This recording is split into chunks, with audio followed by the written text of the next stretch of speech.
Let us begin. A Midsummer Night's Dream. Hermia and Lysander were lovers, but Hermia's father wished her to marry another man named Demetrius. Now, in Athens, where they lived, there was a wicked law by which any girl who refused to marry according to her father's wishes might be put to death. Hermia's father was so angry with her for refusing to do as he wished that he actually brought her before the Duke of Athens to ask that she might be killed if she still refused to obey him. The Duke gave her 4 days to think about it, and at the end of that time, if she still refused to marry Demetrius, she would have to die. Lysander, of course, was nearly mad with grief, and the best thing to do seemed to him for Hermia to run away to his aunt's house at a place beyond the reach of that cruel law, and there he would come to her and marry her. But before she started, she told her friend Helena what she was going to do.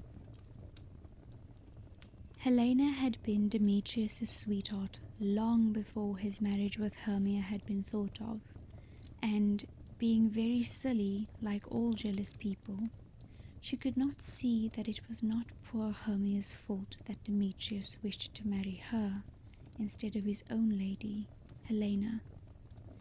She knew that if she told Demetrius that Hermia was going, as she was, to the wood outside Athens, he would follow her. And I can follow him, and at least I shall see him, she said to herself. So she went to him and betrayed her friend's secret. Now, this wood where Lysander was to meet Hermia, and where the other two had decided to follow them, was full of fairies, as most woods are, if one only has the eyes to see them. And in this wood, on this night, were the king and queen of the fairies, Oberon and Titania. Now, fairies are very wise people, but now and then they can be quite as foolish as mortal folk. Oberon and Titania, who might have been as happy as the days were long, had thrown away all their joy in a foolish quarrel. They never met without saying disagreeable things to each other, and scolded each other so dreadfully that all their little fairy followers, for fear, would creep into acorn cups and hide there. So, instead of keeping one happy court and dancing all night through in the moonlight as his fairies used, the king with his attendants wandered through one part of the wood, while the queen with hers kept state in another. And the cause of all this trouble was a little boy whom Titania had taken to be one of her followers. Oberon wanted the child to follow him and be one of his fairy knights, but the queen would not give him up. On this night, in a mossy moonlit glade, the king and queen of the fairies met. "Ill met by moonlight, proud Titania," said the king. "What? Jealous, Oberon?" answered the queen. "You spoil everything with your quarrelling. Come, fairies, let us leave him. I am not friends with him now." "It rests with you to make up the quarrel," said the king. "Give me that little boy, and I will again be your humble servant and suitor." "Set your mind at rest," said the queen. "Your whole fairy kingdom buys not that boy from me. Come, fairies." And she and her train rode off down the moonbeams.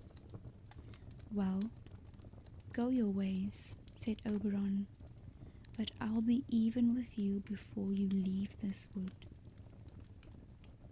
Then Oberon called his favourite fairy Puck. Puck was the spirit of mischief.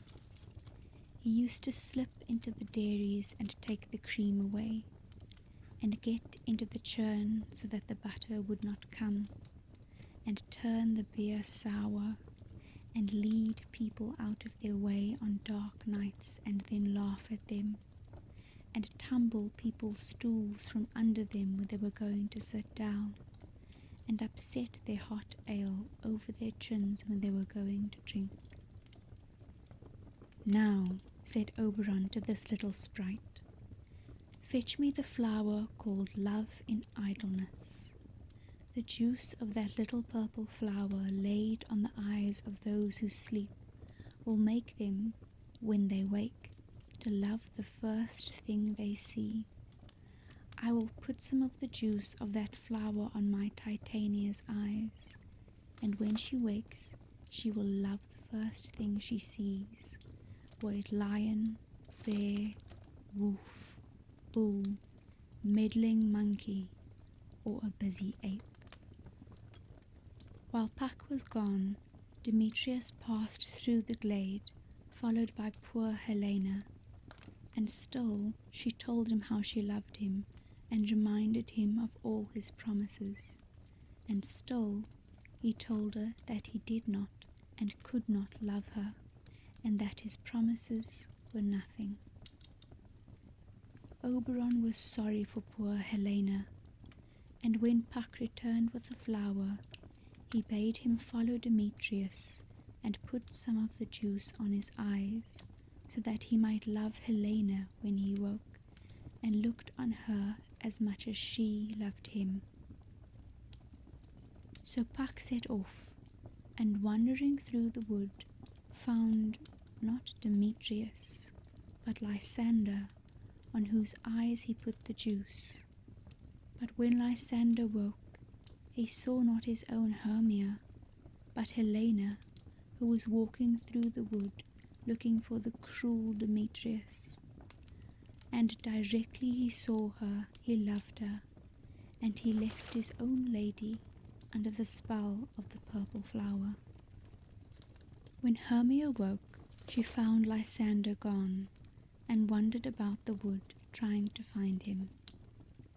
Puck went back and told Oberon what he had done, and Oberon soon found that he had made a mistake, and set about looking for Demetrius, and, having found him, put some of the juice on his eyes, and the first thing Demetrius saw when he woke was also Helena. So now Demetrius and Lysander were both following her through the wood, and it was Hermia's turn to follow her lover, as Helena had done before.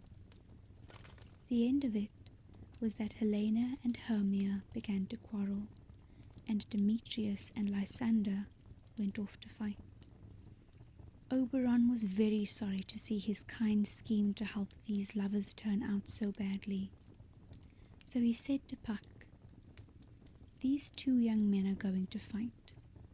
You must overhang the night with drooping fog, and lead them so astray that no one will ever find the other. When they are tired out, they will fall asleep. Then drop this other herb on Lysander's eyes. That will give him his old sight and his old love. Then each man will have the lady who loves him, and they will all think that this has been only a midsummer night's dream. Then when this is done, all will be well with him." So Puck went and did as he was told, and when the two had fallen asleep without meeting each other, Puck poured the juice on Lysander's eyes and said, "When thou wakest, thou takest true delight in the sight of thy former lady's eye. Jack shall have Jill, naught shall go ill." Meanwhile, Oberon found Titania asleep on a bank where grew wild thyme, oxlips, and violets.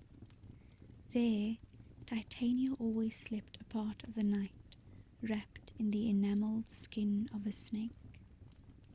Oberon stooped over her and laid the juice on her eyes, saying, "What thou seest when thou wake, do it for thy true love take."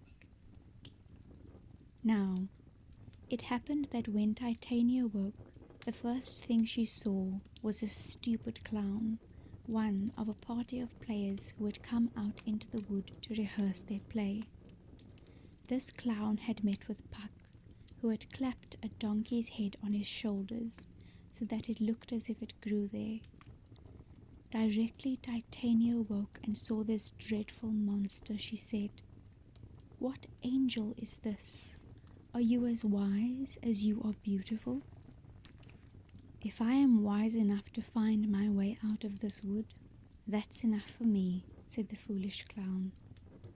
"Do not desire to go out of the wood," said Titania. The spell of the love juice was on her, and to her the clown seemed the most beautiful and delightful creature on all the earth. "I love you," she went on. "Come with me and I will give you fairies to attend on you."